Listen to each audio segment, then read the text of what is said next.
أعوذ بالله من الشيطان الرجيم. براءة من الله ورسوله إلى الذين عاهدتم من المشركين فسيحوا في الأرض 4 أشهر واعلموا أنكم غير معجز الله وأن الله مخزي الكافرين. وأذان من الله ورسوله إلى الناس يوم الحج الأكبر أن الله بريء من المشركين ورسوله فإن تبتم فهو خير لكم وإن توليتم فاعلموا أنكم غير معجز الله وبشر الذين كفروا بعذاب أليم. إلا الذين عاهدتم من المشركين ثم لم ينقصوكم شيئا ولم يظاهروا عليكم أحدا فأتموا إليهم عهدهم إلى مدتهم إن الله يحب المتقين. فإذا انسلخ الأشهر الحرم فاقتلوا المشركين حيث وجدتموهم وخذوهم واحصروهم واقعدوا لهم كل مرصد.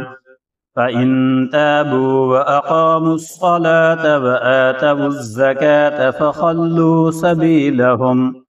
إن الله غفور رحيم. وإن أحد من المشركين استجارك فأجره حتى يسمع كلام الله ثم أبلغه مأمنه ذلك بأنهم قوم لا يعلمون. كيف يكون للمشركين عهد عند الله وعند رسوله إلا الذين عاهدتم عند المسجد الحرام فما استقاموا لكم فاستقيموا لهم إن الله يحب المتقين. كيف وإن يظهروا عليكم لا يرقبوا فيكم إلا ولا ذمة يرضونكم بأفواههم وتأبى قلوبهم وأكثرهم فاسقون. اشتروا بآيات الله ثمنا قليلا فصدوا عن سبيله إنهم ساء ما كانوا يعملون. لا يرقبون في مؤمن إلا ولا ذمة وأولئك هم المعتدون.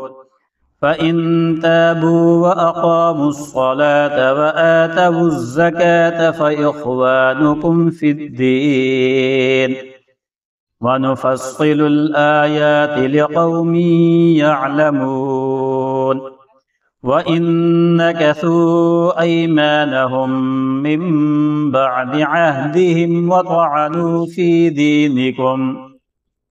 دينكم فقاتلوا أئمة الكفر إنهم لا أيمان لهم لعلهم ينتهون. ألا تقاتلون قوما نكثوا أيمانهم وهموا بإخراج الرسول وهم بدؤوكم أول مرة أتخشونهم فالله أحق أن تخشوه إن كنتم مؤمنين. قاتلوهم يعذبهم الله بأيديكم ويخزهم وينصركم عليهم عليهم ويشفي صدور قوم مؤمنين ويذهب غيظ قلوبهم ويتوب الله على من يشاء والله عليم حكيم أم حسبتم أن تتركوا ولما يعلم الله الذين جاهدوا منكم ولم يتخذوا من دون الله ولا رسوله ولا المؤمنين وليجا والله خبير بما تعملون ما كان للمشركين أن يعمروا مساجد الله شاهدين على أنفسهم بالكفر أولئك حبطت أعمالهم وفي النار هم خالدون إنما يعمر مساجد الله من آمن بالله واليوم الآخر وأقام الصلاة وآتى الزكاة ولم يخش إلا الله فعسى أولئك أن يكونوا من المهتدين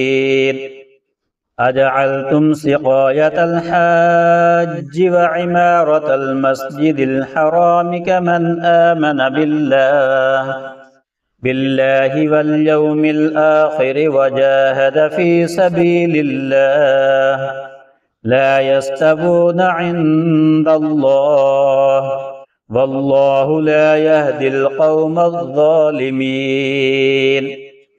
الذين آمنوا وهاجروا وجاهدوا في سبيل الله بأموالهم وأنفسهم أعظم درجة عند الله وأولئك هم الفائزون يبشرهم ربهم برحمة منه ورضوان وجنات لهم فيها نعيم مقيم خالدين فيها أبدا إن الله عنده أجر عظيم يا أيها الذين آمنوا لا تتخذوا آباءكم وإخوانكم أولياء إن استحبوا الكفر على الإيمان ومن يتولهم منكم فأولئك هم الظالمون قل إن كان آباؤكم وأبناؤكم وإخوانكم وأزواجكم وعشيرتكم وأموال اقترفتموها وتجارة تخشون كسادها ومساكن ترضونها أحب إليكم من الله ورسوله وجهاد في سبيله فتربصوا حتى يأتي الله بأمره والله لا يهدي القوم الفاسقين لقد نصركم الله في مواطن كثيرة ويوم حنين إذ أعجبتكم كثرتكم فلم تغن عنكم شيئا وضاقت عليكم الأرض بما رحبت ثم وليتم مدبرين ثم أنزل الله سكينته على رسوله وعلى المؤمنين وأنزل جنودا لم تروها وعذب الذين كفروا وذلك جزاء الكافرين ثم يتوب الله من بعد ذلك على من يشاء والله غفور رحيم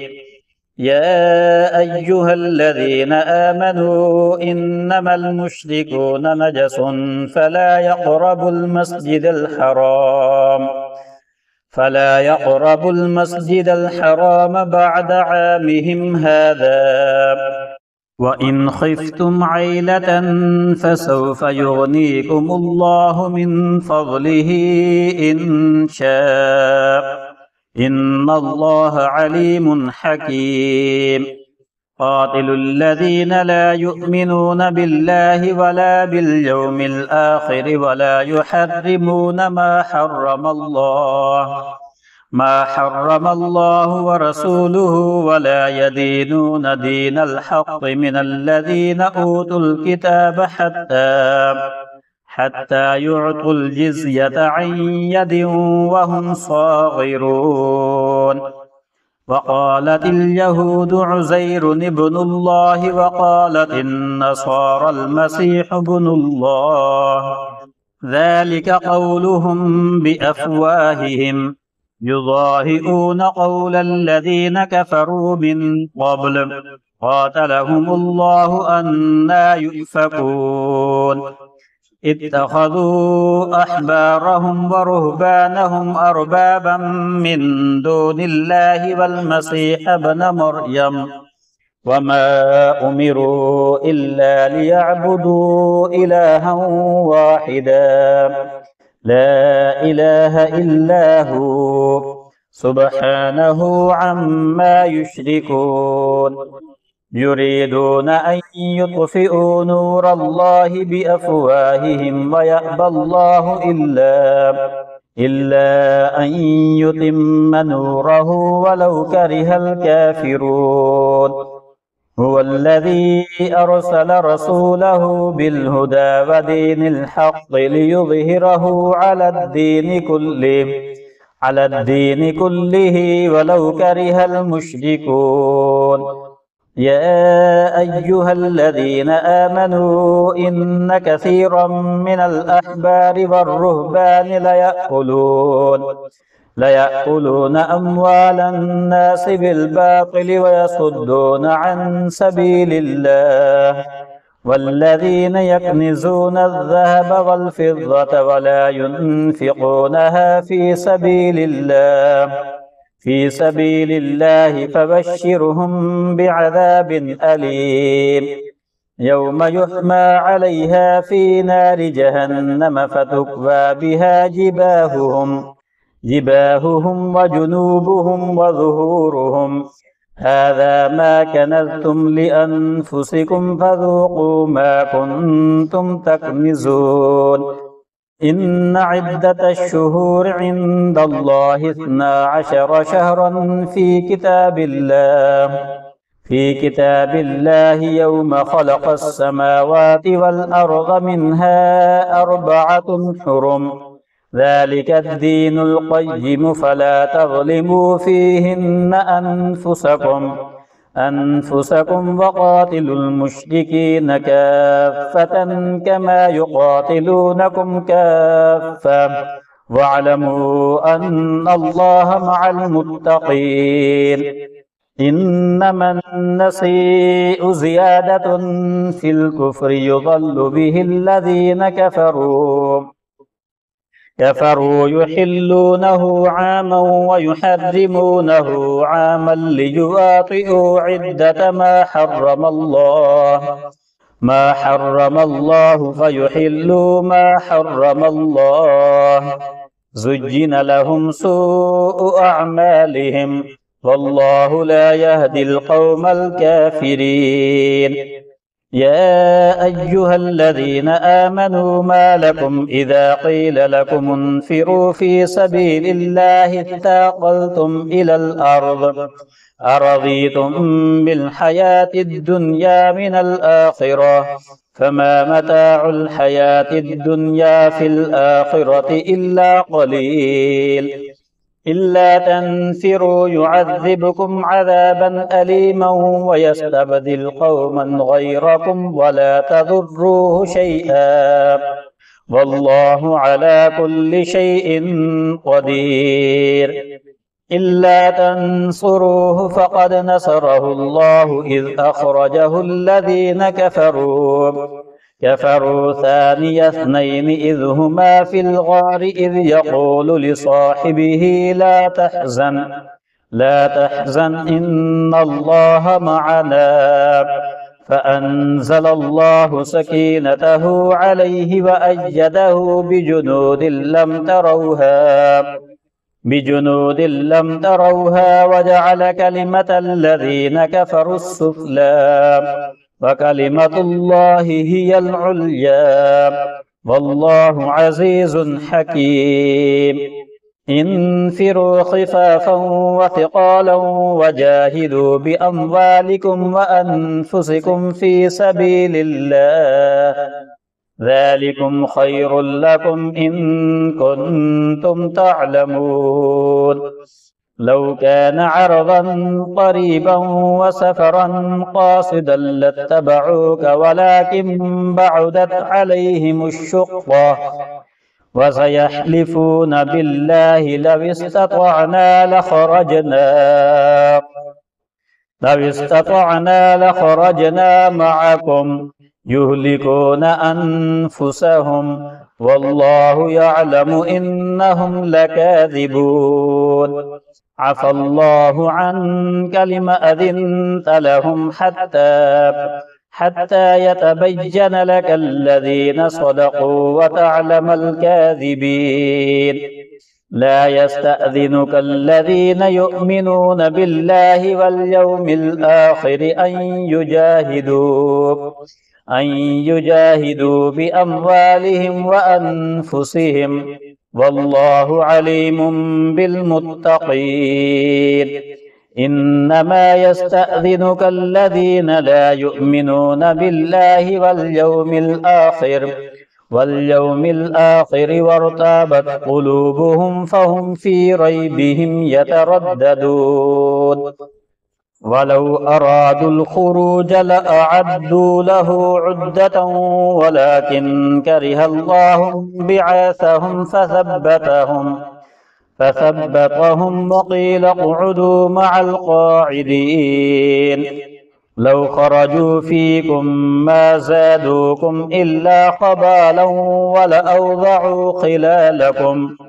خلالكم يبغونكم الفتنة وفيكم سماعون لهم والله عليم بالظالمين لقد ابتغوا الفتنة من قبل وقلبوا لك الأمور حتى جاء الحق وظهر أمر الله وهم كارهون ومنهم من يقول ائذن لي ولا تفتني ألا في الفتنة سقطوا وإن جهنم لمحيطة بالكافرين إن تصبك حسنة تسؤهم وإن تصبك مصيبة يقولوا قد أخذنا أمرنا من قبل ويتولوا وهم فرحون قل لن يصيبنا إلا ما كتب الله لنا هو مولانا وعلى الله فليتوكل المؤمنون قل هل تربصون بنا إلا إحدى الحسنيين ونحن نتربص بكم أن يصيبكم الله بعذاب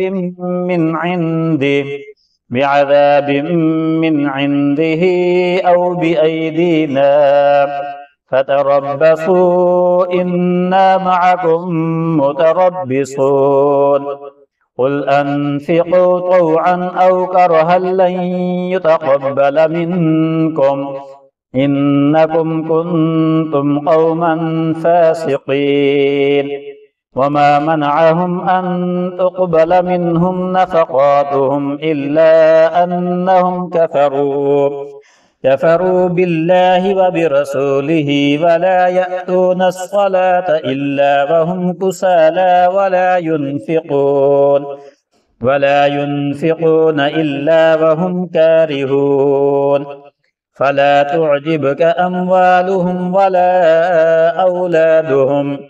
إنما يريد الله ليعذبهم بها في الحياة الدنيا وتزهق أنفسهم وهم كافرون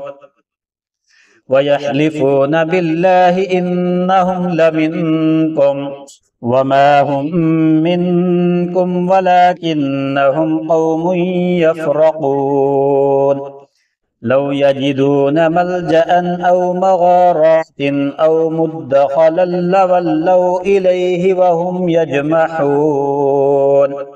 ومنهم من يلمزك في الصدقات فإن أعطوا منها رضوا وإن لم يعطوا منها إذا هم يسخطون ولو أنهم رضوا ما آتاهم الله ورسوله وقالوا حسبنا الله سيؤتينا الله من فضله ورسوله إنا إلى الله راغبون إنما الصدقات للفقراء والمساكين والعاملين عليها والمؤلفة قلوبهم وفي الرقاب والغارمين وفي سبيل الله وابن السبيل فريضة من الله والله عليم حكيم ومنهم الذين يؤذون النبي ويقولون هو أذن قل أذن خير لكم يؤمن بالله ويؤمن للمؤمنين ورحمة للذين آمنوا منكم والذين يؤذون رسول الله لهم عذاب أليم يحلفون بالله لكم ليرضوكم فالله ورسوله أحق أن يرضوه إن كانوا مؤمنين ألم يعلموا أنه من يحادد الله ورسوله فأن له نار جهنم خالدا فيها ذلك الخزي العظيم يحذر المنافقون أن تنزل عليهم سورة تنبئهم بما في قلوبهم قل استهزئوا إن الله مخرج ما تحذرون ولئن سألتهم ليقولن إنما كنا نخوض ونلعب قل أبالله وآياته ورسوله كنتم تستهزئون لا تعتذروا قد كفرتم بعد إيمانكم إن نعف عن طائفة منكم نعذب طائفة بأنهم كانوا مجرمين المنافقون والمنافقات بعضهم من بعض يأمرون بالمنكر وينهون عن المعروف ويقبضون أيديهم نسوا الله فنسيهم إن المنافقين هم الفاسقون وعد الله المنافقين والمنافقات والكفار نار جهنم خالدين فيها هي حسبهم ولعنهم الله ولهم عذاب مقيم كالذين من قبلكم كانوا أشد منكم قوة وأكثر أموالا وأولادا فاستمتعوا بخلاقهم فاستمتعتم بخلاقكم كما استمتع الذين من قبلكم بخلاقهم وخذتم كالذي خاضوا أولئك حبطت أعمالهم في الدنيا والآخرة وأولئك هم الخاسرون ألم يأتهم نبأ الذين من قبلهم قوم نوح وعاد وثمود وقوم إبراهيم وأصحاب مدين والمؤتفكات أتتهم رسلهم بالبينات فما كان الله ليظلمهم ولكن كانوا أنفسهم يظلمون والمؤمنون والمؤمنات بعضهم أولياء بعض يأمرون بالمعروف وينهون عن المنكر ويقيمون الصلاة ويؤتون الزكاة ويطيعون الله ورسوله أولئك سيرحمهم الله إن الله عزيز حكيم وعد الله المؤمنين والمؤمنات جنات تجري من تحتها الأنهار خالدين فيها ومساكن طيبة في جنات عدن ورضوان من الله أكبر ذلك هو الفوز العظيم يا أيها النبي جاهد الكفار والمنافقين واغلظ عليهم ومأواهم جهنم وبئس المصير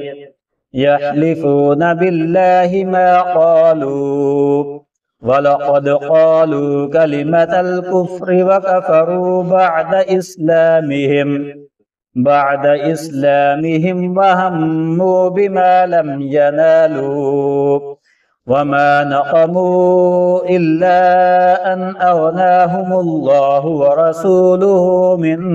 فضله فإن يتوبوا يك خيرا لهم وإن يتولوا يعذبهم الله عذابا أليما في الدنيا والآخرة وما لهم في الأرض من ولي ولا نصير ومنهم من عاهد الله لئن آتانا من فضله لنصدقن ولنكونن من الصالحين فلما آتاهم من فضله بخلوا به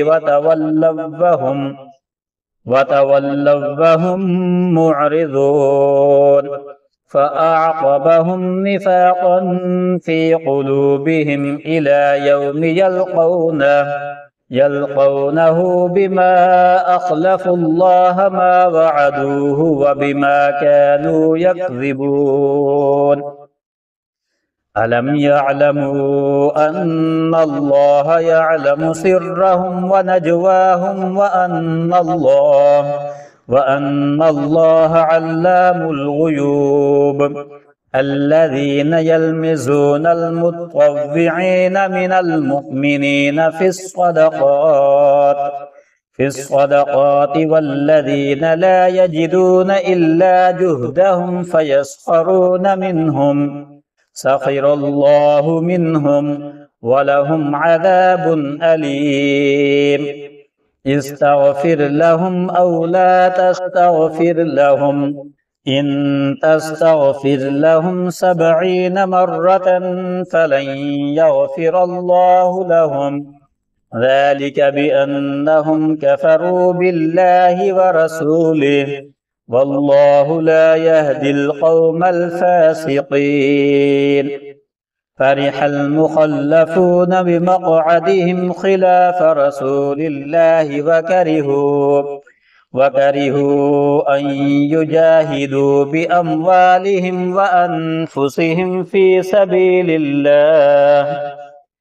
سبيل الله وقالوا لا تنفروا في الحر قل نار جهنم أشد حرا لو كانوا يفقهون فليضحكوا قليلا وليبكوا كثيرا جزاء بما كانوا يكسبون. فإن رجعك الله إلى طائفة منهم فاستأذنوك للخروج فقل لن تخرجوا معي أبدا ولن تقاتلوا معي عدوا إنكم رضيتم بالقعود أول مرة فاقعدوا مع الخالفين ولا تصل على أحد منهم مات أبدا ولا تقم على قبره إنهم كفروا بالله ورسوله وماتوا وهم فاسقون. ولا تعجبك أموالهم وأولادهم إنما يريد الله أن يعذبهم بها في الدنيا وتزهق أنفسهم وهم كافرون. وإذا أنزلت سورة أن آمنوا بالله وجاهدوا مع رسوله استأذنك أولو الطول منهم وقالوا ذرنا نكن مع القاعدين رضوا بأن يكونوا مع الخوالف وطبع على قلوبهم فهم لا يفقهون. لكن الرسول والذين آمنوا معه جاهدوا بأموالهم وأنفسهم وأولئك لهم الخيرات وأولئك هم المفلحون. أعد الله لهم جنات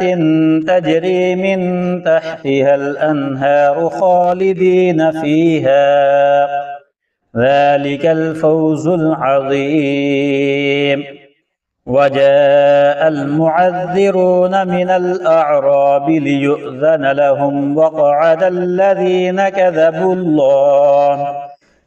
الله ورسوله سيصيب الذين كفروا منهم عذاب أليم. ليس على الضعفاء ولا على المرضى ولا على الذين لا يجدون ما ينفقون حرج إذا نصحوا لله ورسوله ما على المحسنين من سبيل والله غفور رحيم. ولا على الذين إذا ما أتوك لتحملهم قلت لا أجد ما أحملكم عليه تولوا وأعينهم تفيض من الدمع حزنا ألا يجدوا ما ينفقون. إنما السبيل على الذين يستأذنونك وهم أغنياء رضوا بأن يكونوا مع الخوالف وطبع الله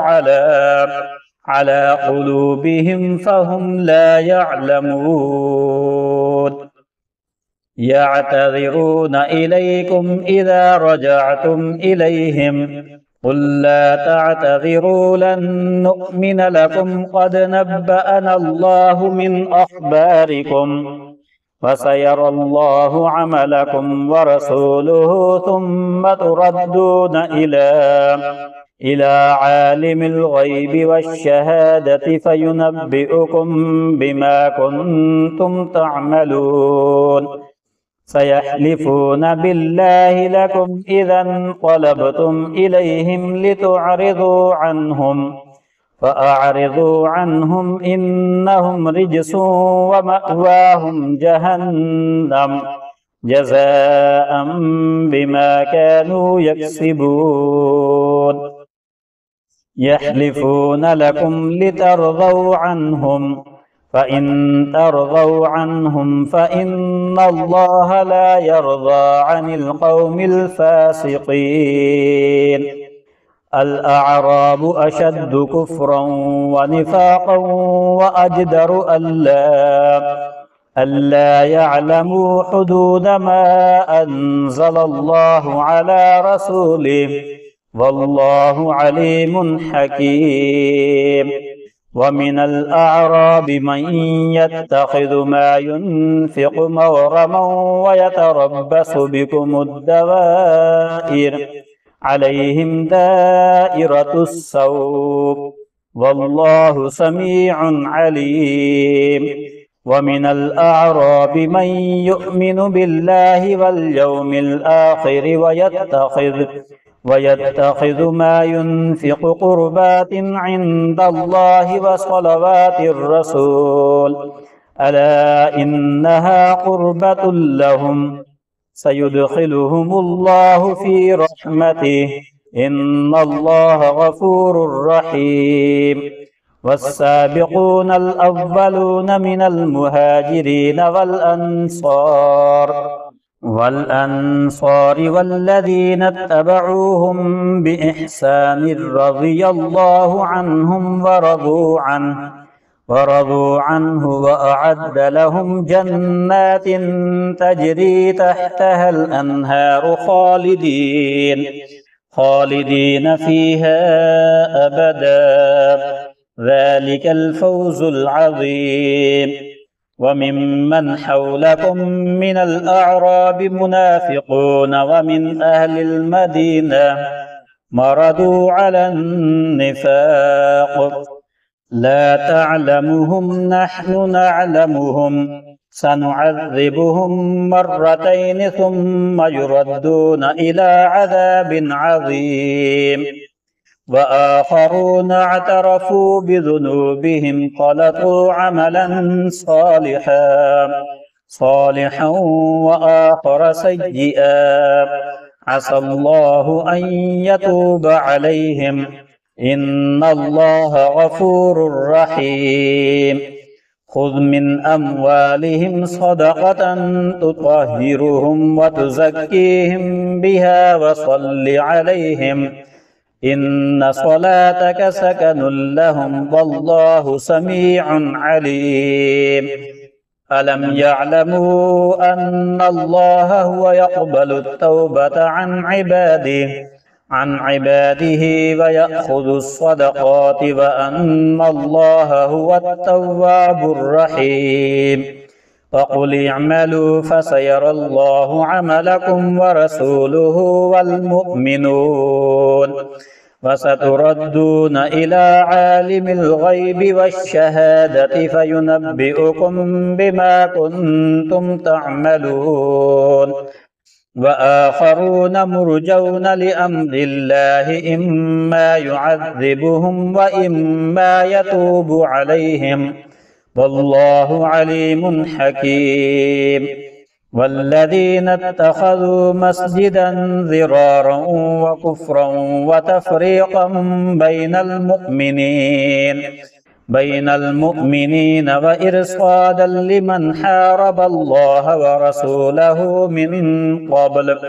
وليحلفن إن أردنا إلا الحسنى والله يشهد إنهم لكاذبون. لا تقم فيه أبدا لمسجد أسس على التقوى من أول يوم أحق أن تقوم فيه رجال يحبون أن يتطهروا والله يحب المطهرين. أفمن أسس بنيانه على تقوى من الله ورضوان خير أم من أسس بنيانه على شفا جرف هار فانهار به في نار جهنم والله لا يهدي القوم الظالمين. لا يزال بنيانهم الذي بنوا ريبة في قلوبهم إلا أن تقطع قلوبهم والله عليم حكيم. إن الله اشترى من المؤمنين أنفسهم وأموالهم بأن لهم الجنة يقاتلون في سبيل الله فيقتلون ويقتلون وعدا عليه حقا في التوراة والإنجيل والقرآن ومن أوفى بعهده من الله فاستبشروا ببيعكم الذي بايعتم به وذلك هو الفوز العظيم. التائبون العابدون الحامدون السائحون الراكعون الساجدون الآمرون بالمعروف والناهون عن المنكر والحافظون لحدود الله وبشر المؤمنين. ما كان للنبي والذين آمنوا أن يستغفروا للمشركين ولو كانوا أولي قربى من بعد ما تبين لهم أنهم أصحاب الجحيم. وما كان استغفار إبراهيم لأبيه إلا عن موعدة وعدها إياه فلما تبين له أنه عدو لله تبرأ منه إن إبراهيم لأواه حليم.